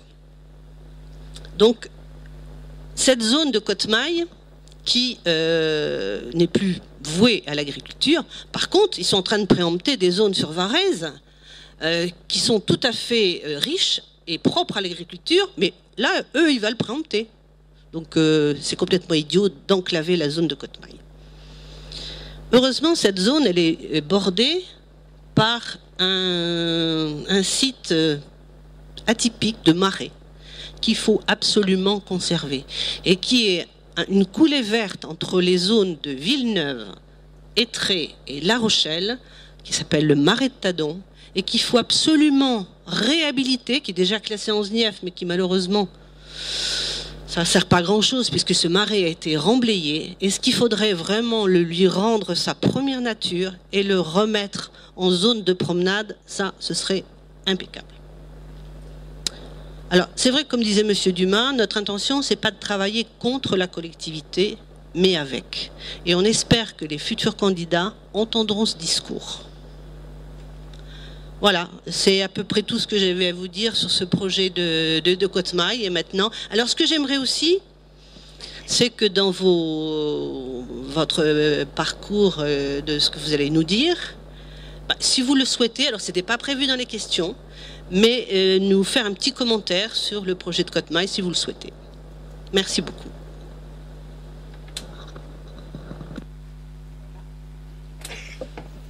Alors concrètement, sur le projet de Côte-Maille, écoutez, ça me paraît de toute façon un bon projet et je voudrais pas qu'il y ait de confusion. C'est un projet qu'on se doit de soutenir de toute façon. Par contre, le point commun, c'est qu'à chaque fois qu'il y a un projet, l'argument est toujours économique. On nous dit que ça va créer de l'emploi. Il faut quand même savoir une chose, en France, à l'heure actuelle, 80% des emplois qui sont créés sont des CDD. C'est une réalité, c'est pas des chiffres que je sors de ma poche, c'est une réalité. La directive détachement, votée par l'Europe, parce que dire c'est au-dessus que ça se décide. Oui, c'est au-dessus que ça se décide. La directive détachement qui autorise des entreprises à embaucher des gens d'autres pays de l'Union européenne qui touchent un salaire net en France mais qui payent des cotisations là-bas, c'est forcément une variable que les entrepreneurs, pour augmenter leur marge, exploitent. Donc je ne pense pas que la motivation première d'un tel projet soit la création d'emplois, qui plus est sur le long terme. Certainement le temps de la construction, mais qui plus est sur le long terme, je ne le crois pas. Par contre, qu'elle soit motivée pour avoir à côté quelque chose qui soit beaucoup plus attractif, ludique, tout à fait, moi je colle au projet, c'est quelque chose qui me paraît intéressant. Vous savez, vous parliez d'économie tout à l'heure. Bon, moi je suis pas élu, hein, je suis troisième de liste sur la liste du Rassemblement Bleu Marine. Je suis commerçant depuis les années 2000. Je sais ce que c'est que de payer les charges, je sais ce que c'est que de faire de l'entreprise individuelle. J'étais à 35 000 € d'URSSAF par trimestre, parce que j'ai embauché 5 personnes. Donc je peux vous dire que je suis au cœur du problème. Créer de l'emploi, c'est le malaise de la France à l'heure actuelle, parce que des pans industriels complets se sont écroulés. C'est dû à plein de choses. Le créer de l'emploi, ça ne se décide pas. Moi, c'est pour ça que quand j'entends les autres candidats qui disent qu'est-ce que vous allez faire pour l'emploi, mais déjà, un maire n'a pas vocation à créer de l'emploi. Un maire a vocation à créer un contexte pour que les gens qui ont envie de créer des entreprises puissent s'implanter dans les meilleures conditions. Alors effectivement, la CDA a un rôle essentiel sur des terrains comme celui-là, un rôle moteur, un rôle essentiel, catalysateur même. Mais l'emploi, ça ne se décide pas. Pour relancer l'emploi, il faut relancer la consommation. Et il faut relancer la compétitivité. Donc on a un problème, vous connaissez les positions du Rassemblement Bleu Marine, on a un problème qui est par rapport à la monnaie. C'est le problème essentiel. Donc aujourd'hui, partir d'un projet en le motivant par le développement de l'emploi local, moi je ne pense pas que ce soit un argument qui tienne vraiment la route. Par contre, qu'il apporte effectivement un dynamisme sur la région, autant touristique, là bien entendu, c'est ce genre de projet qu'on se doit soutenir. On parlait d'économie tout à l'heure. Vous savez, moi quand je vais au conseil municipal, même si je ne suis pas élu, hein, j'interviens pas, mais en tout cas je vais à tous les conseils municipaux, quand on entend la ville de La Rochelle qui dépense 250 000 €, tenez-vous bien, pour une statue qui a été commandée en commémoration de l'esclavage de Toussaint d'ouverture, je pense. Alors ça, 250 000 €, c'est que le prix de la statue. Hein. On vous parle pas des aménagements que ça va. Enfin, c'est un projet qui monte tout de suite à 600, 700 000 €. Donc voilà, je veux dire, il y a des gabegies d'argent qui sont faites partout. On le sait, l'Astrolabe. Donc effectivement, entre l'argent qui est gaspillé d'un côté, entre l'argent qui pourrait être mis de manière intelligente dans d'autres, effectivement, il y a un grand écart qui est total. Maintenant, il est clair que les variables d'ajustement d'un maire ne sont pas très larges. Alors on parlait de programme, à un moment je ne vais pas vous faire de prosélytisme par rapport à un programme, je ne suis pas venu ici pour faire campagne, non seulement je ne suis pas tête de liste, je me sens à peine légitime à la table, mais en tout cas je suis un homme du terrain. Hein. Ce qui est certain, c'est que on parlait de consultation populaire, moi je voulais revenir là-dessus parce que la consultation populaire c'est vachement important, mais en même temps, encore faudrait-il que la parole du peuple soit écoutée. On se rappelle de ce qui s'est passé en 2005. Le peuple français a dit non. On est passé en force. Ils sont allés jusqu'à faire voter les Hollandais 3 fois pour qu'ils disent oui à l'Europe. Donc finalement, le référendum, c'est bien, mais si c'est pour se donner bonne conscience en disant c'est bon, on a consulté le peuple et puis que derrière on n'écoute pas ce que dit le peuple, je vois pas à quoi ça va servir. Et j'entends des candidats qui prônent justement la consultation populaire. Moi, ça me fait doucement rigoler parce que la consultation populaire va avec justement, je pense, une logique de protectionnisme par rapport aux volontés du peuple. Alors moi, je ne vais pas vous faire un étalage de la profession de foi de Jean-Marc.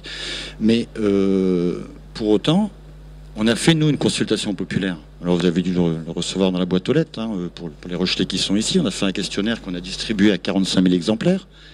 On a eu plus de 1000 retours. En plus, moi, je l'avais mis sur Internet. Je peux vous dire que les préoccupations des Rochelais, elles sont au niveau des impôts. À 87%, ils nous disent que les impôts, ils n'en peuvent plus. En termes de sécurité également. Parce que la sécurité, c'est quelque chose qui compte. C'est la première des libertés. C'est quelque chose qui compte, auquel les Rochelais sont attachés. Alors, c'est pareil en matière de sécurité. Un maire, qu'est-ce qu'il a comme variable d'ajustement? Il a tout juste la police municipale. Alors, effectivement, nous, on veut redéfinir les fonctions de la police municipale. On veut également faire en sorte qu'il... Alors, on n'est pas pour la police municipale armée, hein, contrairement aux idées reçues prônées par la gerbe médiatique, comme je les appelle. On n'est pas pour ça. Par contre, on est pour les désarmer des carnets de souche avec lesquels ils officient toute la journée. Et on est pour qu'ils soient au service de la population. Donc, on a un vrai programme qui est avant tout économique, sécuritaire. Ce qu'on veut, c'est un droit de regard. On ne sera pas élu, hein, on le sait aussi. Par contre, on veut rentrer au conseil municipal pour avoir un droit de regard, parce que l'opposition qui est à l'heure actuelle au conseil municipal ne fait pas son boulot. C'est facile de s'insurger, encore faut-il voter contre. Donc, aujourd'hui, c'est vrai que pour corroborer ce que disait Thierry Sagnier, il faut que les Rochelais décident pour eux. Donc moi, je vais laisser céder la parole, tout en disant que en vous remerciant de nous avoir conviés. Hein, j'ai vraiment remplacé au pied levé ce matin sans avoir vu les questions. C'est Thierry qui me les a passées 5 minutes avant. Mais en attendant, le projet, je pense que c'est un projet qui se soutient de toute façon, hein, pour terminer sur la réunion. C'est un projet qui se soutient, encore faut-il que toutes les variables puissent être mises à plat avec tous les acteurs de société pour pouvoir dire... Parce qu'il y a des erreurs qui sont faites. Regardez le Gabu, par exemple. Moi, je parle du Gabu, je ne suis pas un vieux Rochelais. Hein, mais le Gabu, c'est un loupé terrible. Je veux dire, commercialement, etc., il n'y a plus rien. Vous y allez le soir, c'est un trou, on se croirait dans un des endroits. Donc voilà, il y a des erreurs qui sont faites, bien souvent en termes d'urbanisme et d'agencement. Et je pense que c'est quelque chose qui doit être soutenu, mais qui doit être surtout réfléchi. Voilà. Merci.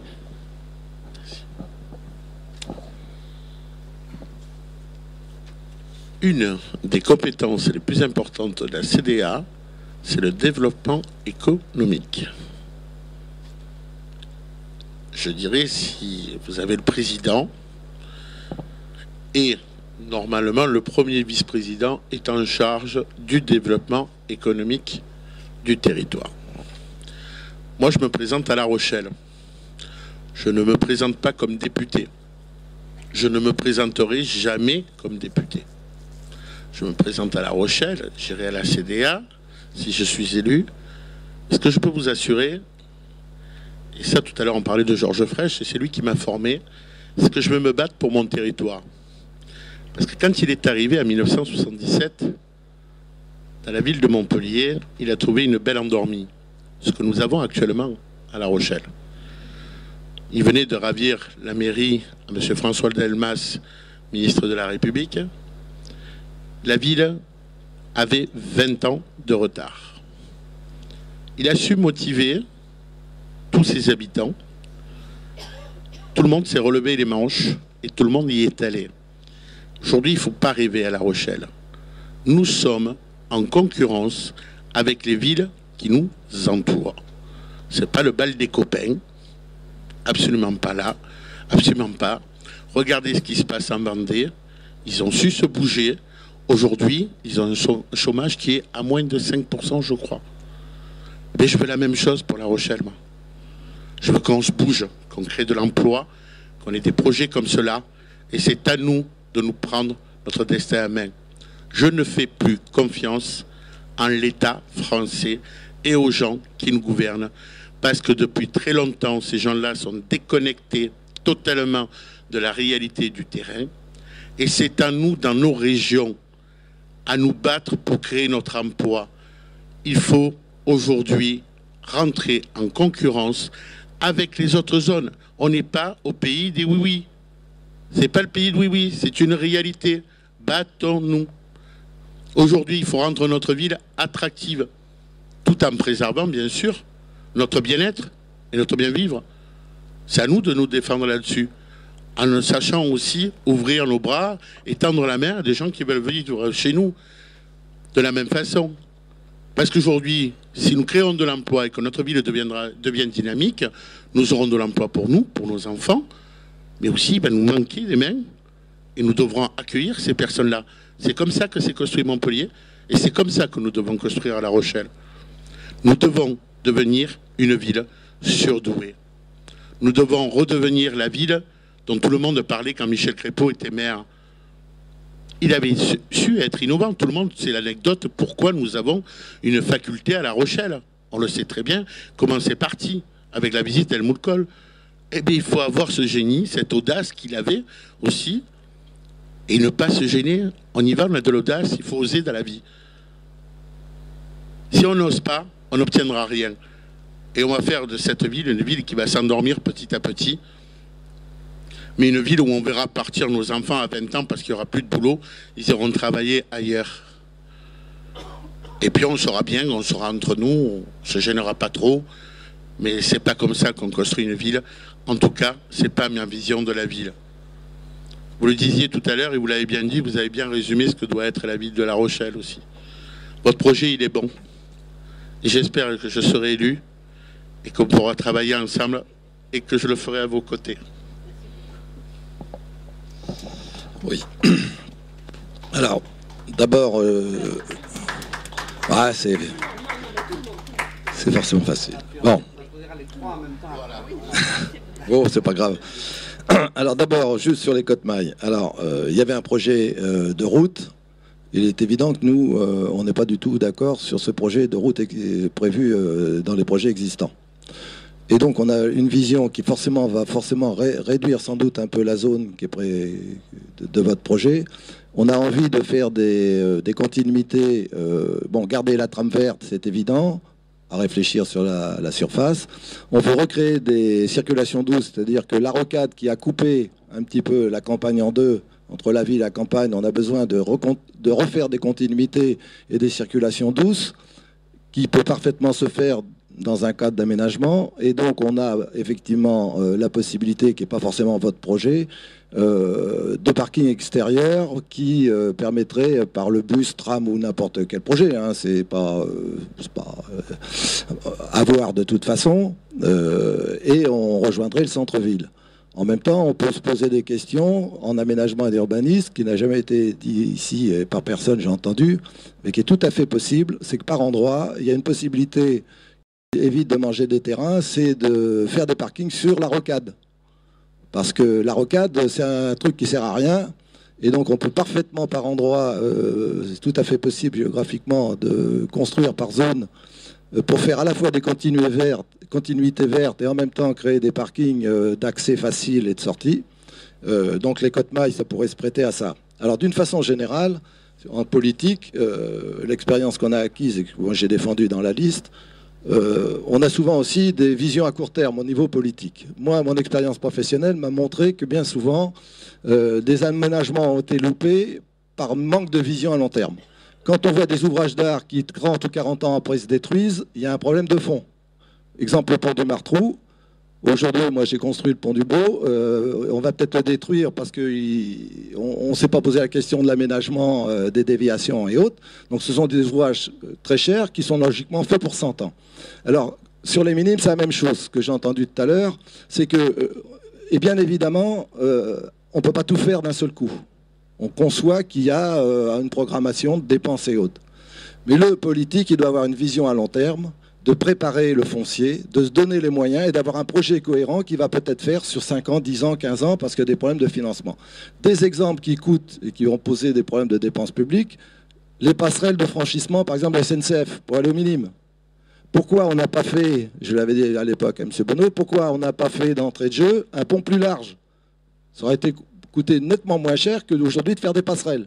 Donc il faut qu'on ait cette vision. Quand on fait un rond-point, par exemple à la sortie du pont de Tadon, et que peut-être on va le détruire parce qu'on a réfléchi qu'il fallait passer sous le pont, ce sont des dépenses inutiles. Et aujourd'hui, on a besoin de gérer correctement. Même chose pour l'entretien des bâtiments. On est dans une politique d'austérité. Là, je rejoins la ville et salles. Mais ça passe aussi par du petit entretien. Ça veut dire qu'il faut gérer son patrimoine, faire des économies, le faire perdurer.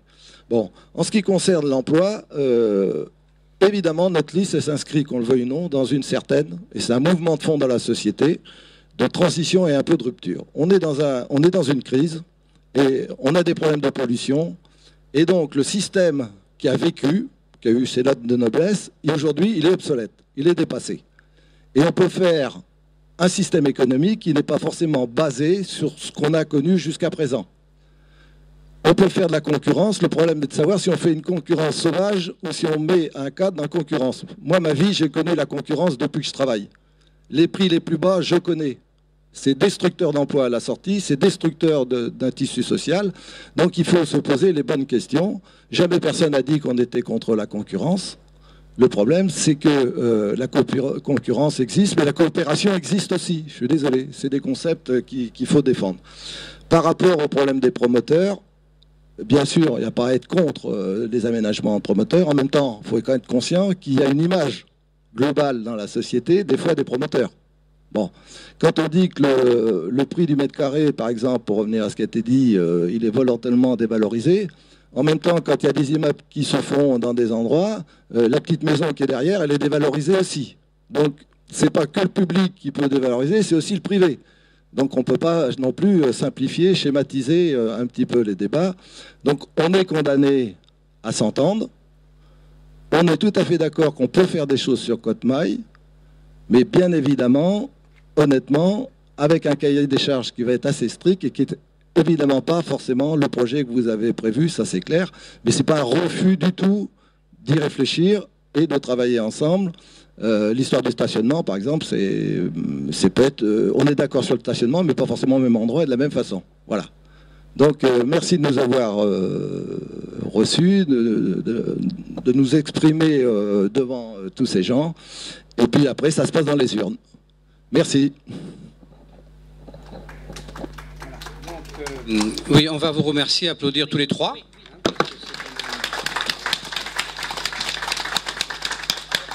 Voilà, moi je voulais, Monsieur Dumas va conclure effectivement après, mais je voulais vraiment vous remercier pour votre fair play, votre façon de vous exprimer, votre contribution à la réussite de cette réunion. Et on vous applaudit très très volontiers, on vous souhaite bonne chance à tous et que le meilleur gagne de vous trois. Bien, donc vous l'avez compris, nous ne sommes pas des directeurs de conscience des gens qui sont là. Les propriétaires ont leurs pensées politiques, leurs votes, etc. Mais je pense que vos explications vont leur permettre de guider un petit peu leurs pensées, puisqu'il s'agit d'une politique locale, en fait. La mairie, c'est quand même quelque chose qui touche les gens tous les jours. Et donc, effectivement, on est vraiment heureux que vous soyez venus. On est un peu, effectivement, désappointés que vos collègues n'aient pas pris la peine de considérer, parce que quand on parle économie, il faut savoir quand même que Côte-Maille, c'est en gros, sur 20 ans, un chiffre d'affaires de 3,5 milliards d'euros. C'est pas rien. Donc il n'y a pas d'industrie aussi importante à La Rochelle. Il faut comprendre ce que ça représente. Sur 20 ans, il n'y a pas une entreprise à La Rochelle qui fait un chiffre d'affaires, monsieur Alstom, mais qui fait un chiffre d'affaires du chiffre que sera. Alors, quand j'entends, vous me dites, oui, ça ne sera peut-être pas des emplois, mais si, ça sera, quand on fait 3,5 milliards de chiffre d'affaires, on crée des emplois. Alors, ils sont plus ou moins bien gérés. Ça, c'est un autre débat. C'est un débat de société dans lequel vous avez effectivement parfaitement le droit de... Non, vous n'avez plus le droit. C'est fini.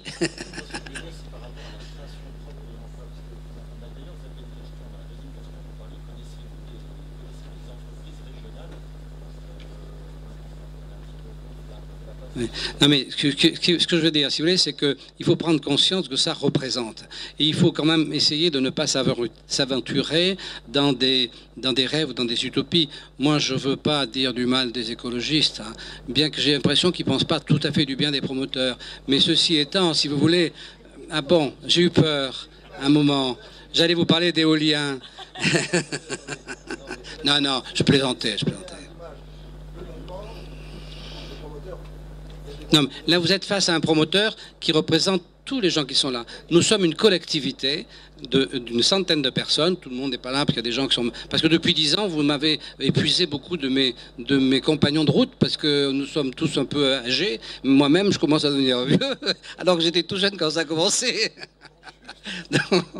Donc, si vous voulez, voilà. Enfin, donc, on est vraiment content de vous avoir vu, parce qu'on ne vous connaissait pas. Maintenant, ben, vous non plus, je pense, vous ne nous connaissez pas, on se connaît. Et puis voilà. Donc, quand vous verrez les autres, vous leur direz que quand même, on en a un peu sur la patate. Voilà. Alors, on va vous demander de nous quitter, parce qu'on a des petites choses d'association à faire ensemble, qui n'ont plus rien à voir avec le débat, mais qu'il faut que l'on mette en œuvre. Et donc, je vais appeler Maître Mittard, qui va répondre à vos questions, à ceux qui ont des questions sur...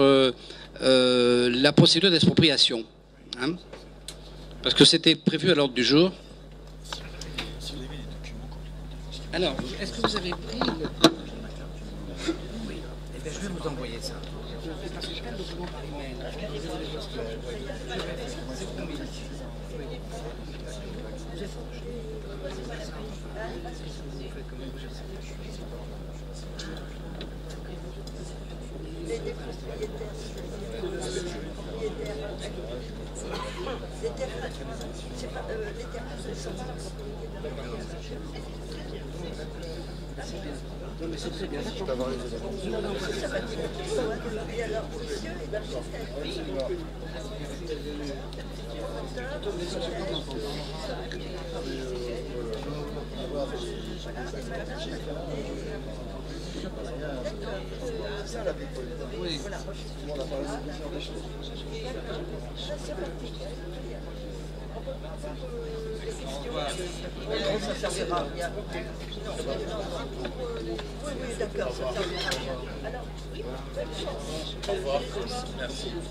N'allez pas tomber dans le doute.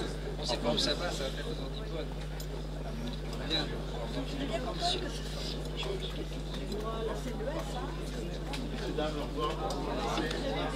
Oui, je vais dire.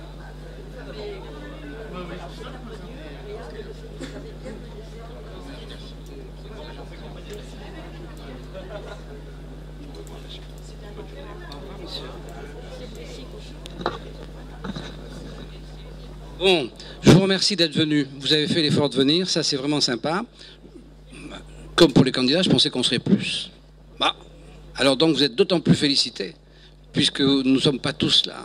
Bon, je pensais qu'on remplirait la salle, mais bon. Alors donc, Maître Mittard va vous expliquer, parce que certains d'entre vous ont reçu des documents pour l'expropriation, des choses qui se passent. Donc il va vous expliquer, c'est lui le grand Manitou, il prend ça en main, donc il va vous raconter tout ça. C'était aussi l'intérêt de venir. Hein. Merci Monsieur Dumas. Mesdames et messieurs, alors je vais prendre le soin, avant de répondre à vos questions, de vous rappeler un peu l'historique de ce dossier, puisque c'est un dossier qui s'inscrit dans le temps, vous l'avez remarqué, et